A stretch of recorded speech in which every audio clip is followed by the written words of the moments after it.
Nah, HP dia itu terhubung ke smartwatch-nya. Terus dicek smartwatch-nya itu ternyata ada pergerakan langkah kaki Farhan.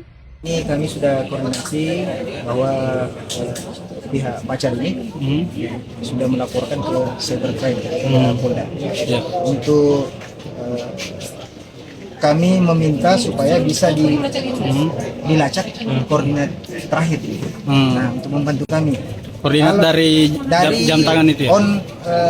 Terakhir, karena di laporan yang dia kirim itu per jam 6.53 hari Minggu itu ada terbaca sampai 9.000 langkah itu jam 6.53.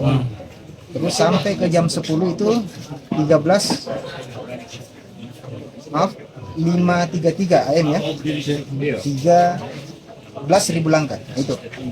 Untuk memastikan bahwa ini karena yang beredar itu katanya ada langka nih.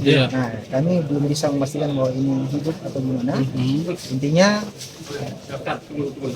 HP ini kami serahkan memang kemarin untuk bisa dibuka kuncinya, karena locknya tidak bisa di ini, makanya kami buatkan surat pernyataan supaya bisa dibawa ke Makassar untuk bisa dibuka. Nah, setelah dibuka barulah pihak pacarnya ini mengirimkan bahwa ada aktivitas, tapi belum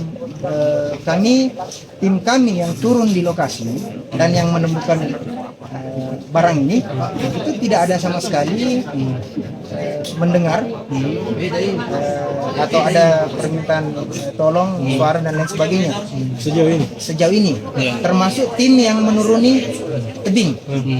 Itu Pak ya, yang nginap di atas kan masih ada 10 orang nih, yang menuruni tebing itu ada 10 orang.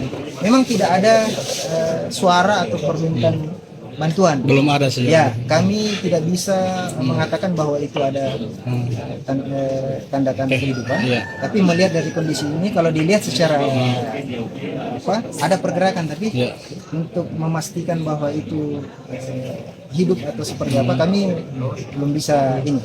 Sambil menunggu laporan dari cybercrime, kami menunggu koordinat yang terakhir supaya kami bisa menuju ke titik itu, karena smartwatch ini dia menunjukkan koordinatnya ada di mana dan mengirim ke HP itu.